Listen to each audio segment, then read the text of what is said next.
Hello students and viewers, I am Pramod Sir and today I am going to explain before you very important topic key to common errors।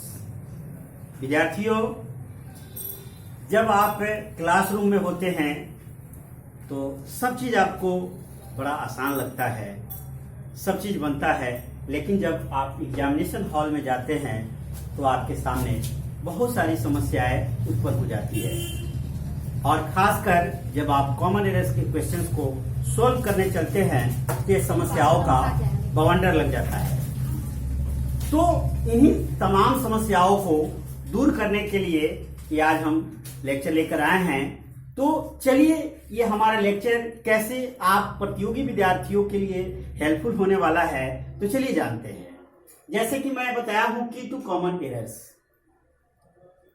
कैसे ये की है। जैसे आप noun जानते हैं, जब आप क्लास में पढ़ते हैं तो नाउन सेपरेट पढ़ते हैं, उस पर सेपरेट असाइनमेंट्स बनाते हैं, आपको आसान लगता है। लेकिन जब आप एग्जामिनेशन में जाते हैं तो इंग्लिश ग्रामर के तमाम टॉपिक से आपका क्वेश्चंस होता है और वहां आप कंफ्यूज हो जाते हैं। उसी कंफ्यूजन को दूर करने के लिए हम ये वीडियो लेकर आए हैं। चलिए बिना देर करते हुए हम टॉपिक पे आते हैं। नाउन, आप सब जानते हैं कि नाउन क्या है, नेमिंग वर्ड है। तो आप प्रतियोगी विद्यार्थियों को ध्यान क्या देना है, नाउन तो जान गए कि नेमिंग वर्ड है, लेकिन आपकी सेंटेंस में नाउन का प्रयोग किस किस रूप में होता है यह जानना बहुत जरूरी है, क्योंकि नाउन का प्रयोग किसी वाक्य में सब्जेक्ट के रूप में होता है। किस रूप में होता है? सब्जेक्ट के रूप में होता है, ऑब्जेक्ट के रूप में होता है, ऑब्जेक्ट के रूप में होता है, किसी वाक्य के कॉम्प्लीमेंट के रूप में भी होता है। सब्जेक्ट के रूप में होता है, ऑब्जेक्ट के रूप में होता है और कॉम्प्लीमेंट के भी रूप में होता है। अगर आप इन तमाम चीजों को नहीं जान रहे हैं तो आपसे कॉमन एरर का क्वेश्चंस नहीं बनेगा। तो subject, doer of an action, जो किसी काम को करता है उसे हम सब्जेक्ट कहते हैं। और जब किसी काम का फल, रिजल्ट जिस व्यक्ति वस्तु पे पड़ता है उसे हम ऑब्जेक्ट कहते हैं। और जो किसी वाक्य के अर्थ को पूरा करता है उसे हम कॉम्प्लीमेंट कहते हैं। तो ये बेसिक चीज है। यही चीज आपको पता नहीं होता है कि इस वाक्य में नाउन सब्जेक्ट के स्थान पे हुआ है या ऑब्जेक्ट के स्थान पे हुआ है या कॉम्प्लीमेंट के स्थान पे हुआ है। तो ये सबसे अहम जरूरी है आपको पहचानना। ये जिस दिन पहचानने आ जाएगा, आपका प्रतियोगी परीक्षा का ये जो दौर है बहुत आसान हो जाएगा। तो दूसरा चीज आपको जानना जरूरी है, प्रोनाउन। प्रोनाउन क्या है? ये word use in place of a noun, यानी ऐसा शब्द जो किसी नाउन के स्थान पे प्रयोग होता है उसे हम क्या कहते हैं? प्रोनाउन कहते हैं। तो प्रोनाउन का भी प्रयोग किसी वाक्य के सब्जेक्ट के रूप में होता है। किस रूप में होता है? सब्जेक्ट के रूप में होता है, ऑब्जेक्ट के रूप में होता है। ठीक है, तो ये जानना आपको जरूरी है कि उस पार्टिकुलर कॉमन एरर का जो क्वेश्चन आपके सामने अभी है वो उसमें प्रोनाउन जो इस्तेमाल हुआ है वह सब्जेक्ट के स्थान पे है या ऑब्जेक्ट के स्थान पे। इस बातों को आपको क्वेश्चन सोल्व करते वक्त ध्यान में रखना है। एडजेक्टिव, एडजेक्टिव का काम है जैसे क्वालिफाई ए नाउन और ए प्रोनाउन। इसका काम है नाउन या प्रोनाउन की विशेषता बतलाना। ये जहां कहीं भी आएगा नाउन की या प्रोनाउन की विशेषता बतलाएगा। तो इसके अलावा अगर कहीं प्रयोग है तो उससे संबंधित आपका क्वेश्चन बन जाएगा। नेक्स्ट आता है हमारा वर्ब। वर्ब में है जिससे एक्शन का बोध होता है, पोजीशन का बोध होता है और एग्जिस्टेंस का बोध होता है, उसे हम कहते हैं वर्ब। इसका काम है किसी वाक्य में एक्शन को दर्शाना, पोजीशन को दर्शाना और एग्जिस्टेंस मतलब वजूद को दर्शाना।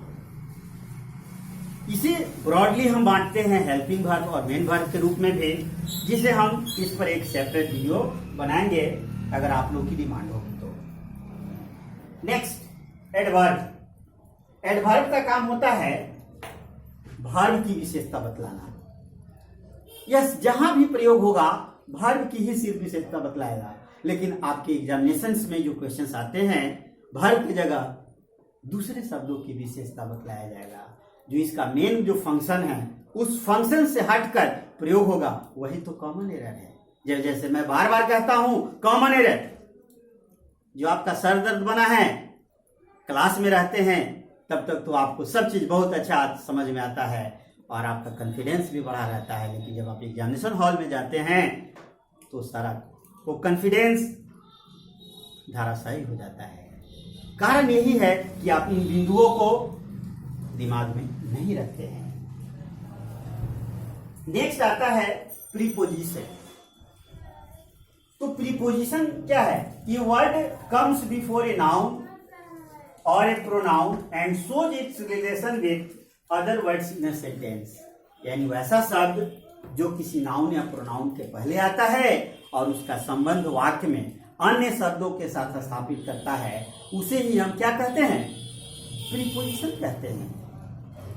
तो ये चीज देखना है आपको कि इसका प्रयोग इस संदर्भ में हुआ है या नहीं हुआ है। अगर इससे हटकर होगा तो आपका एरर हो जाएगा। और क्वेश्चन का कैसा डिमांड है, वो सेंटेंस इंप्रूव करना है या स्पॉटिंग एरर है, उसके आधार पे आपका आंसर होगा। नेक्स्ट आता है आपका कंजंक्शन। इसे आपको ध्यान में रखना है। कंजंक्शन मतलब क्या? ज्वाइंस टू और more than two words public clauses public sentences, उसे हम क्या कहते हैं? कंजंक्शन कहते हैं। यानी वह शब्द जो दो या दो से अधिक शब्दों को आपस में जोड़ता है या उपवाक्यों को या वाक्यों को, उसी को तो हम कंजंक्शन बोलते हैं। तो इस रूप में वाक्य में प्रयोग हुआ है कि नहीं हुआ है, इन्हीं तमाम बिंदुओं को क्वेश्चन सोल्व करते वक्त ध्यान में रखना है। नेक्स्ट आता है आपका इंटरजेक्शन। तो इंटरजेक्शन का प्रयोग आपके कॉम्पिटिटिव एग्जामिनेशन के व्यू से कोई जरूरी नहीं है, लेकिन जब हम इन तमाम प्रकार जो अंग्रेजी भाषा में शब्द का है उसको जब डील कर रहे हैं, इसलिए उसको भी यहाँ हम डील कर दे रहे हैं। इसका प्रयोग सिर्फ हम सडन फीलिंग्स व्यक्त करने के लिए किया जाता है। इसका प्रयोग खास तौर पे बोलचाल के दरमियान किया जाता है, या जब आप कुछ लिख रहे हैं, जैसे स्टोरी लिख रहे हैं, कोई पोएम लिख रहे हैं, तो वहाँ इसकी महत्ता काफ़ी बढ़ जाती है। इसी प्रकार के वीडियो लगातार पाने के लिए आप मेरे चैनल पे बने रहिए, लाइक कीजिए, सब्सक्राइब कीजिए। इससे होता क्या है, हमारी कॉन्फिडेंस बढ़ती है, ताकि मैं इसी प्रकार का वीडियो आपके लिए बनाते रहूं। और वीडियो देखने के बाद आप ऑनेस्टली इस पे कमेंट करना ना भूलें। इससे क्या होगा, अगर मानते हैं कि किसी प्रकार की अगर त्रुटि होती है तो नेक्स्ट वीडियो में उस त्रुटि, उस मिस्टेक को सुधार किया जाएगा। Thanks for watching this video.